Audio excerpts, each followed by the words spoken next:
Illum għal dan l-ewwel programm nilqa' miegħi f'NetLive lil Chris Said.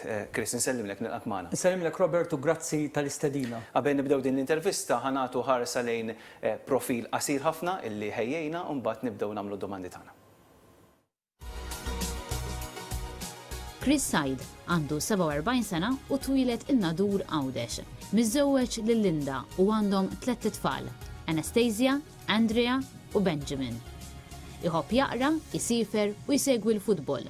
Mużika favorita jiddependi skont il-burdata. Iħobb l-ikel Malti u d-destinazzjoni favorita tiegħu l-Italja.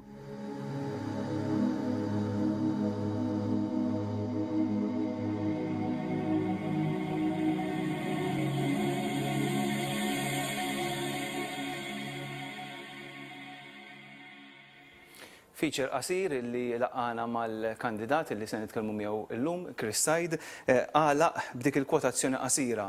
Aħna saqsejna lill-kandidati kollha lill-4 kandidati kif ħarsu lejn il-Partit Nazzjonalista u inti qedtilna fost l-oħrajn li qiegħed tara ħtieġa li l-partit iressa l quddiem viżjoni ġdida biex ikompli jkun hu l-aġent tal-bidla. X'tifhem biha inti din, Chris? L-aġent tal-bidla li il-Partit Nazzjonalista sa ftit snin ilu kien il-partit li kien qed iġib il-bidla kontinwa fil-pajjiż, kien il-partit li kellu il-viżjoni li kienet dejjem steps ahead minn dak li kien qed jiġri fis-soċjetà u s-soċjetà kienet issegwi dik il-viżjoni b'mod naturali.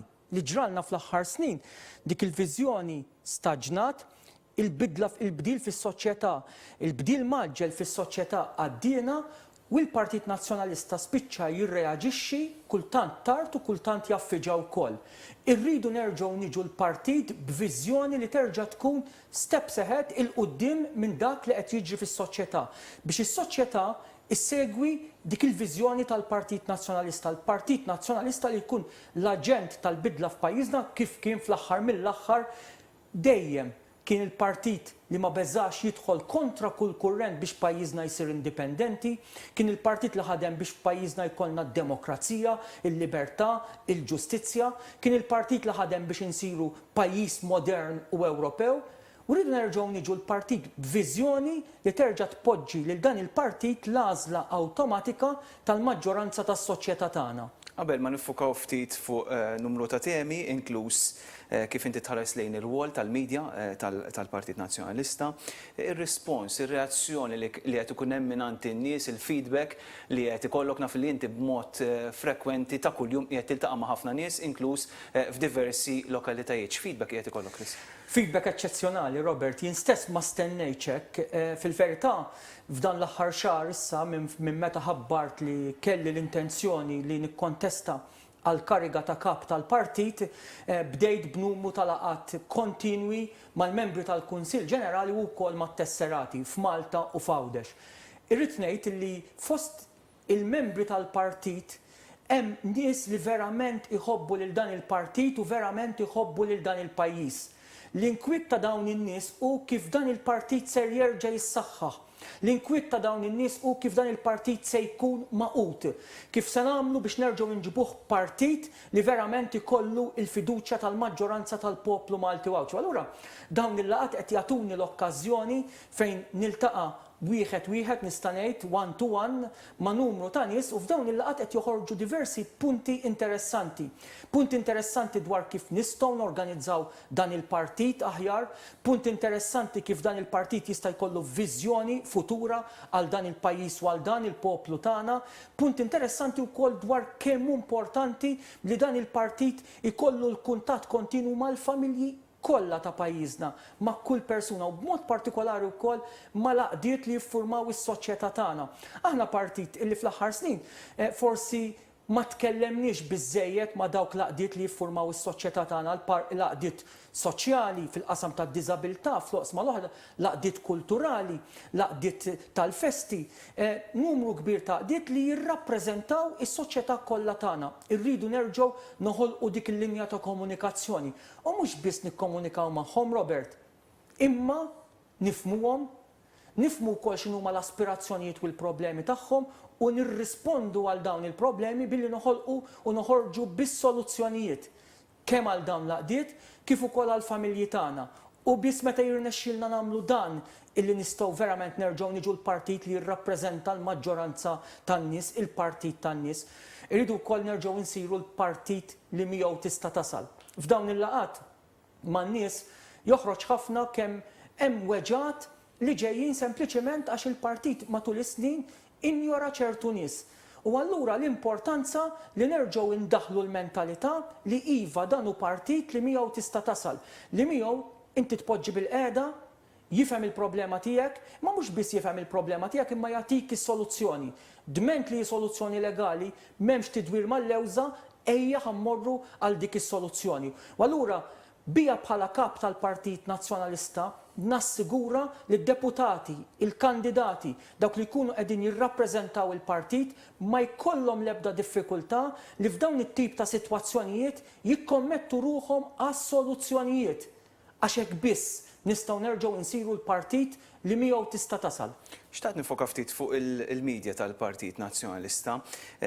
X'inhi l-viżjoni tiegħek għall-medja tal-partit u kif għandha tkun l-istrateġija tal-medja tal-partit għas-snin li ġejjin? Robert, inti taf li l-medja tal-partit hija l-qalbi għaliex fis-sentejn li għamilt segretarju ġenerali ħdimt mill-qrib ma' nies kollha li jaħdmu fil-medja tal-partit u għandi fiduċja fit-tmexxija tal-Media Link u fil-ħaddiema kollha tal-Media Link għaliex flimkien magħhom għamilna sagrifiċċji kbar biex salvajna l-medja tal-partit 4 snin ilu bħallum. Fis-sajf ta' 4 snin ilu, il-medja tal-partit kienet għaddejja minn diffikultajiet kbar. Kien hemm il-periklu serju li ma nkomplux għaddejjin għax ma kellniex ir-riżorsi biex inkomplu għaddejjin.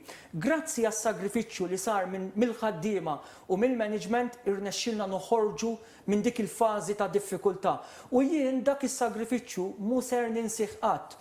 Jien naf kemm il-ħaddiema taw qalbhom, taw saħħithom biex stajna noħorġu minn din is-sitwazzjoni. U allura għandi fiduċja għamja li flimkien magħhom nistgħu nieħdu dawk il-passi issa biex intejbu l-medja tagħna. Robert, irridu niftakru li il-Partit Laburista llum għandu il-Super One, għandu l-PBS, għandu TVM. Il-Partit Nazzjonalista għandu biss il-medja tiegħu. U għalhekk l-importanza li nsaħħu l-medja tagħna biex inkunu nistgħu inwasslu il-messaġġ tagħna. Il-medja tagħna trid tissaħħaħ billi nibnu fuq it-tajjeb li aħna għandna fil-medja tagħna. Hemm min jgħidlek li jrid jagħmel overhaul sħiħa tal-medja tagħna, overhaul sħiħa qisu trid tibda kollox mill-bidu. Jien ma nemminx li għandna bżonn nibdew kollox mill-bidu, għandna nibnu fuq il-ħafna tajjeb li għandna fil-medja tagħna u għandna nindirizzaw il-problemi li għandna. Iva għandna ammont ta' difetti u ammont ta' problemi li rridu nindirizzawhom fosthom ukoll kultant nuqqas ta' riżorsi f'kull sens. U allura rridu nħarsu lejn kull sezzjoni tal-medja tagħna. Aħna l-medja tagħna hija komposta minn Net Television li qegħdin inxandru fuq bħalissa, Radio 101, il-Gazzett In-Nazzjon u l-Mument u l-Portal Net News. Huma il-medja li permezz tagħhom inwasslu il-messaġġ tagħna. F'kull każ irridu nħarsu dwar x'għandna, fejn qegħdin u kif nistgħu intejbu. Jekk nieħdu Net Television huwa l-iktar parti mill-medja li tiswa l-flus. Kulħadd jaf li t-television jiswa l-flus u allura rridu naħdmu bir-riżorsi li għandna, rridu naħdmu bil-limitazzjonijiet li għandna. Kulħadd jaf li jekk ikollok il-flus tista' tagħmel ħafna affarijiet, imma l-limitazzjonijiet finanzjarji huma dak li huma u allura il-programm tagħna, il-pjan tagħna jrid ikun fil-limitazzjonijiet tagħna. Mela allura fuq Net Television rridu nħarsu lejn dak li rridu nwasslu permezz tiegħu, naraw l-ammont ta' ħin li għandna bżonn għall-aħbarijiet u għall-programmi politiċi. Il-ħin ieħor fuq Net Television għandna nidħlu bi sħab ma' production houses, ma' kumpaniji oħra biex jittellgħu programmi interessanti ta' entertainment, ta' drama, il-programmi li jiġbdu it-telespettaturi lejn Net Television.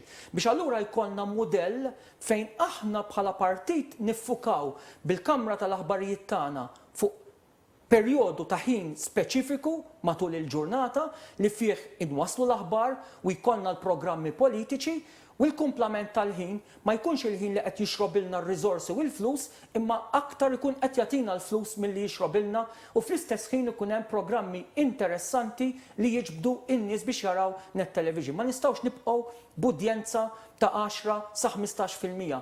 L-udjenzi tagħna irridu jiżdiedu, u allura irridu nużaw mudell li jiġbed dawn l-udjenzi. Fuq net television huwa importanti wkoll li fil-programmi politiċi ma niddejqux li jkollna id-dibattitu, jiġifieri ma niddejqux li jkollna anke kelliema b'opinjonijiet differenti minn tagħna, ma rridx niftehim ħażin, television tagħna xorta jibqa' importanti biex inwasslu l-messaġġ u l-linja editorjali trid tibqa' hemm. Però importanti ħafna li noħolqu d-dibattitu bi programmi fejn ikunu monologues, fejn wieħed ikun hemm biss opinjoni waħda jew l-opinjonijiet ikunu l-istess, il-telespettaturi jitilfu l-interess f'dak il-programm u l-probabilità hi li wara ftit minuti ħafna nies idawrulu fuq stazzjon ieħor.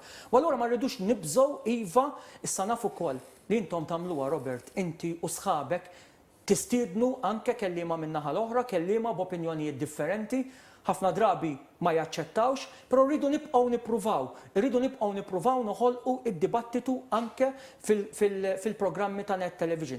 Imbagħad l-aħbarijiet jibqgħu iċ-ċentru anke tal-istazzjon tagħna fejn importanti ħafna l-kredibilità. Hawnhekk irridu naħdmu biex nirbħu l-kredibilità ta' kif inwasslu l-aħbarijiet. Jiġifieri li l-aħbarijiet jitwasslu b'mod fair mat-telespettaturi b'mod fer ukoll lejn l-intelligenza tat-telespettaturi. Dak huma fil-qosor dak li naħseb li għandu jsir jien u li nippjana li jsir jien f'net television bħala kap tal-partit. Ir-radio. Radio 101 li huwa importanti wkoll medium segwit minn ħafna u naf li huwa qalbek ukoll li anke meta kont segretarju ġenerali ħdimt biex jissaħħaħ Radio 101. Bla dubju ta' xejn, Radio 101 huwa importanti, Radio 101 irridu nħarsu leh bħala radio ta' partit politiku.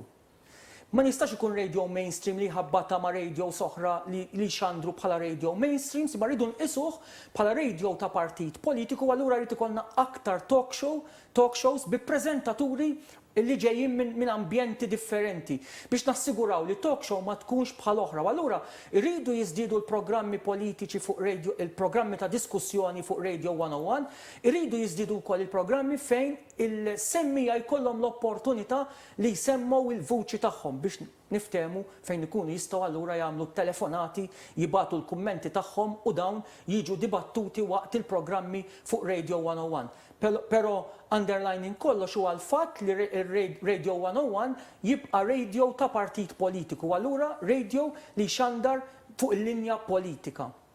Il-media online, diġa semmejt inti l-portal tagħna netnews.com.mt, x'qed tipproponi f'dan ir-rigward anke minħabba l-fatt li nafu kemm qed tikber l-importanza tal-aħbar li tkun immedjata fuq il-portal, fuq l-internet u b'mod parallel ma' dan illum għandek is-social media li kważi hija għodda oħra li tingħaqad mal-media li diġa għandna. Iva, Robert, jiena forsi inti ħdimt meta kont segretarju ġenerali jien u tiftakar kemm kont nagħti importanza dak iż-żmien li l-Malta Right Now illum Net News.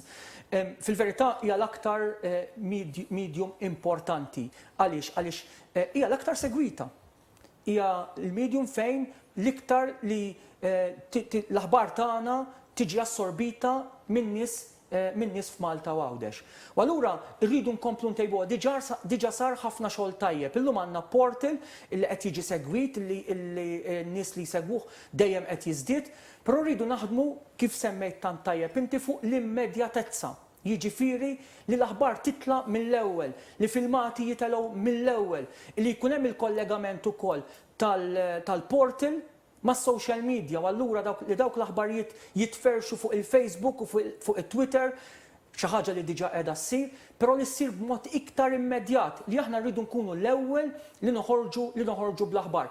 Anke fuq il-portal l-importanza li jkollna opinjonijiet differenti online. U allura l-importanza li jkollna opinjonisti minn backgrounds differenti li jkunu qed jagħtu l-kontribut tagħhom fil-media online.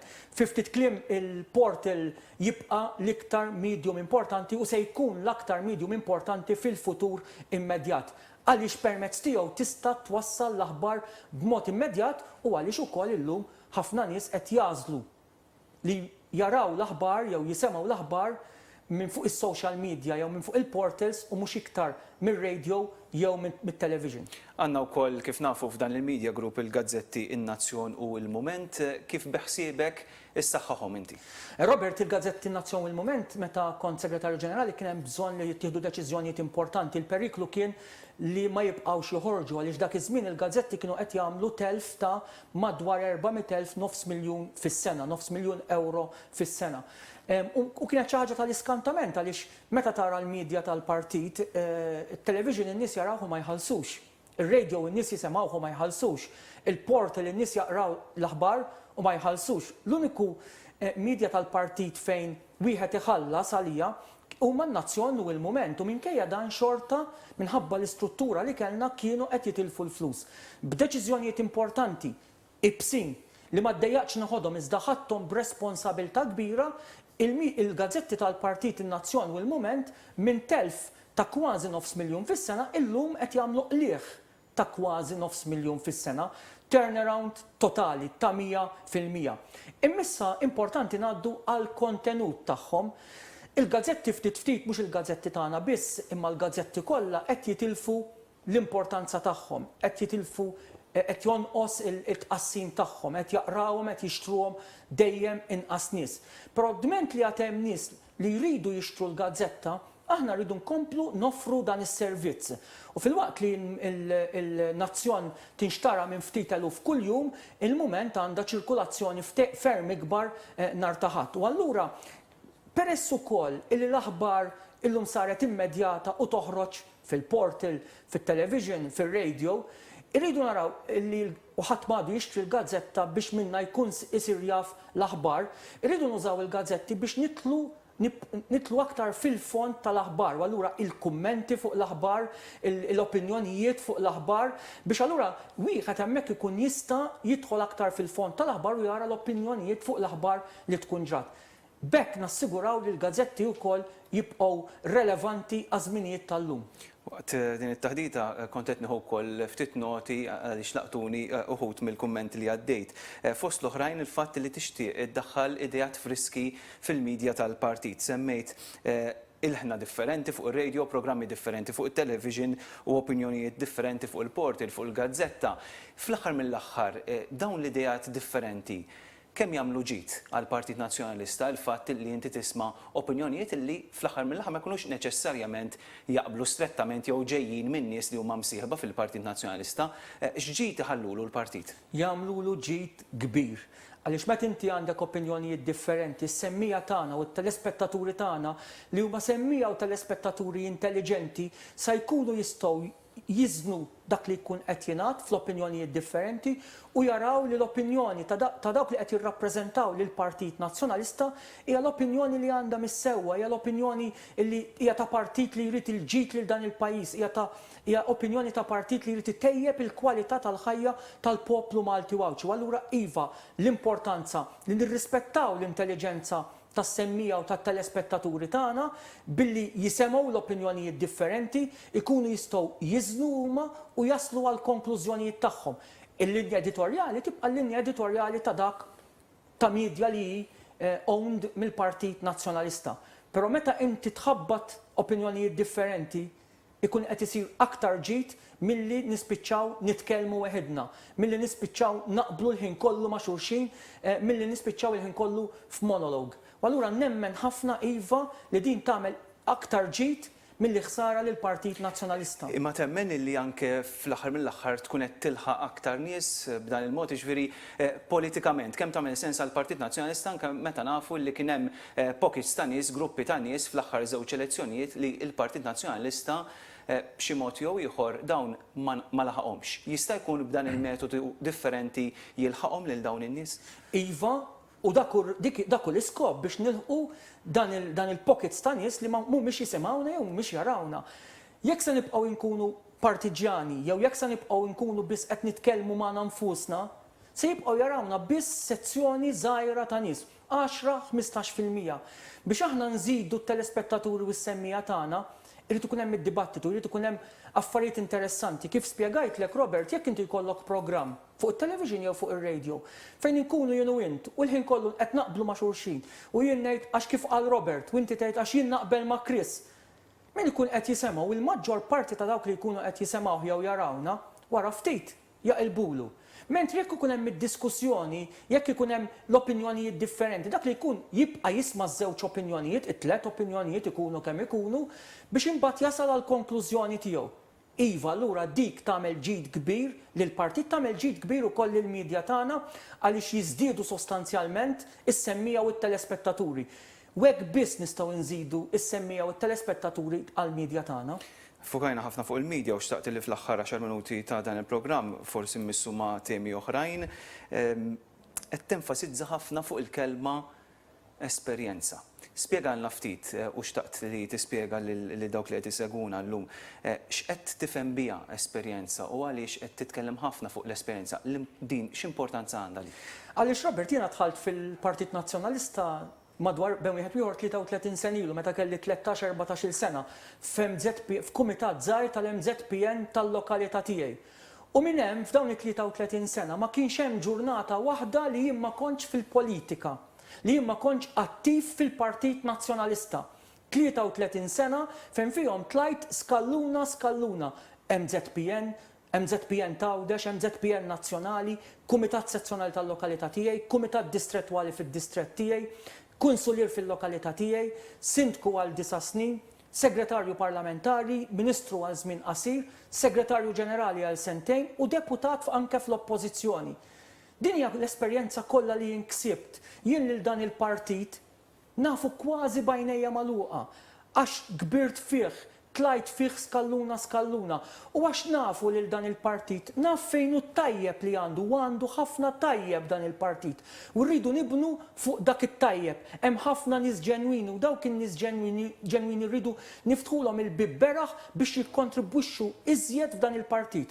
Min-naħa l-oħra wkoll naf fejn huma l-problemi u d-difetti ta' dan il-partit. U allura qiegħed f'pożizzjoni biex mill-ewwel I hit the ground running u nibda nindirizza dawk il-problemi u dawk id-difetti. U fl-aħħar ġimgħat kelli l-opportunità li nagħti numru ta' proposti kif se nindirizza numru minn dawk il-problemi li għandna.